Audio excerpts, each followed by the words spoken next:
गो। Hello investors, कैसे हो आप सब? होप सो आप सब बढ़िया ही हो। आज हम जीके एनर्जी लिमिटेड आईपीओ के बारे में डिस्कस करने वाले हैं। पहले कंपनी के आईपीओ के बारे में देखेंगे, फिर आईपीओ की डिटेल्स देखेंगे और लास्ट में अपना पर्सनल व्यू बताऊंगा कि मुझे कैसा लग रहा है ये आईपीओ। तो पूरा वीडियो ज़रूर देखिए आप। देखिए, स्टार्ट करते हैं आईपीओ के कंपनी के बारे में। देखिए, कंपनी इनकॉर्पोरेटेड 2008 में।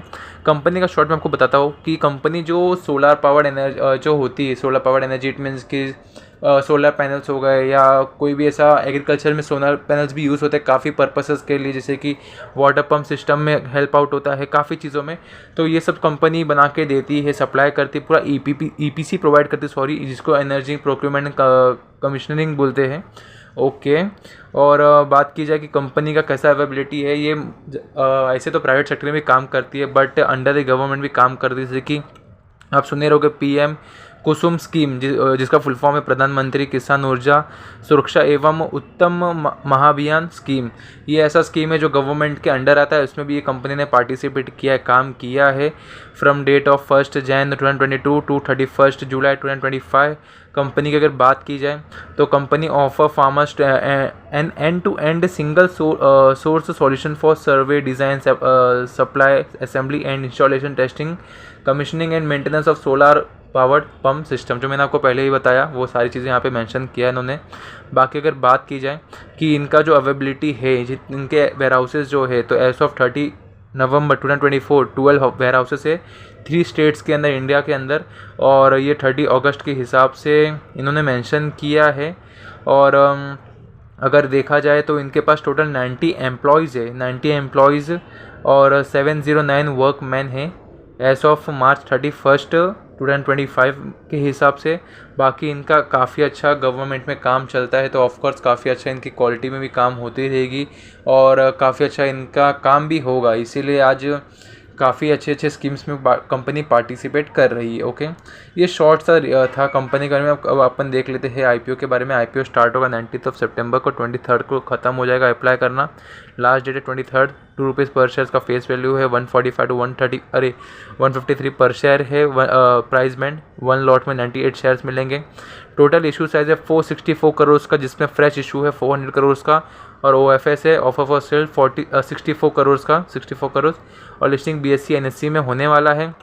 अलॉटमेंट आपको 24 को देखने के लिए मिल जाएगा। 25 को आपको रिफंड हो जाएगा अगर अलॉटमेंट नहीं मिला है तो, और अगर अलॉटमेंट मिला है तो 25 को आपको डीमैट में शेयर्स क्रेडिट हो जाएंगे। और लिस्टिंग होगा 26 सितंबर को इसका ये शेयर का स्टॉक मार्केट में। ओके, क्योंकि अभी इसका रिजर्वेशन यहाँ 50% है, रिटेल्स के लिए 35% और HINs के लिए 15% है।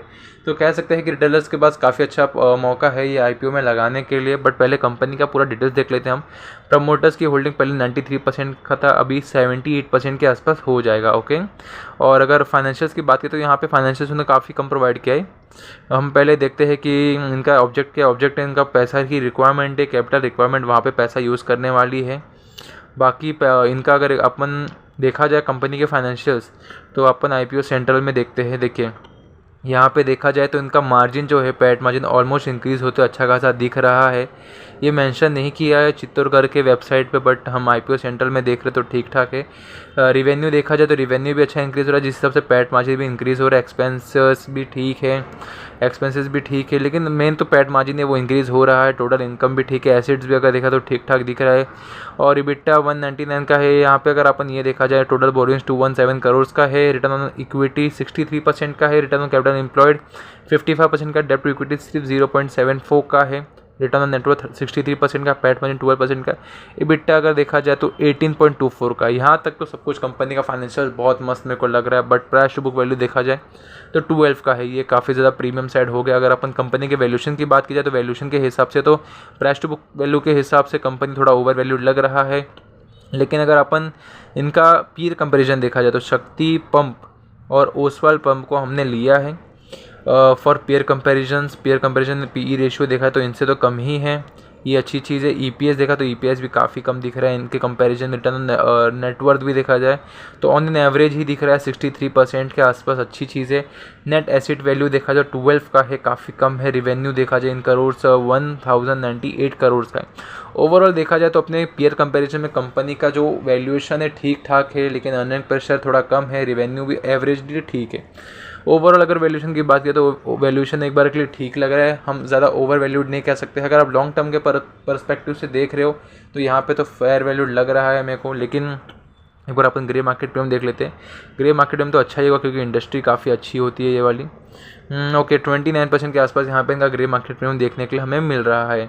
तो ऑलमोस्ट देखिए मेरा व्यू यहाँ पे ऐसा बनता है कि देखिए मेरा ये बहुत मतलब मैं बोलूँ तो मेरा ये फेवरेट वाला इंडस्ट्री है जो सोलर सेक्टर इंडस्ट्री होती है, रिन्यूएबल्स की इंडस्ट्री होती है, एनर्जी इंडस्ट्री होती है, वो मेरी बहुत फेवरेट इंडस्ट्री होती है और काफ़ी टाइम से मैं इस इंडस्ट्री को बहुत फोकस में रखा हूँ। तो ऑफकोर्स मैं इस IPO का अप्लाई करूँगा, ज़रूर अप्लाई करूँगा। मैं मल्टीपल अकाउंट से, मल्टीपल फैमिली के मेंबर के अकाउंट से अप्लाई करने वाला हूँ।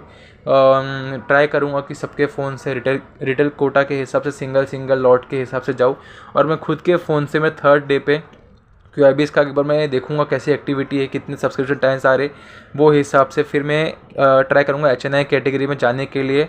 और अगर पर्सपेक्टिव देखा जाए कि मैं शॉर्ट टर्म लॉन्ग टर्म के हिसाब से तो ऑफकोर्स मैं इसको लॉन्ग टर्म के लिए देखने वाला हूँ। मैं ऑलमोस्ट इसमें 70% तो कट कर दूंगा, जितने भी मेरे फैमिली के मेम्बर्स कितने भी अलॉटमेंट मेरे को मिले, सिंगल लॉट में मिले फिर भी 70% में कट कर दूंगा स्टेक और 30% में होल्ड करने वाला हूँ, जिसका स्टॉप लॉस मेरा होगा ब्रेक इवन के आसपास, मेरे प्राइस बैंड के आसपास। ओके, ताकि लॉस में ना जाए, और लॉस में गया तो भी कोई तकलीफ़ नहीं क्योंकि ये मेरे को इंडस्ट्री अच्छा लगता है पर्सनली।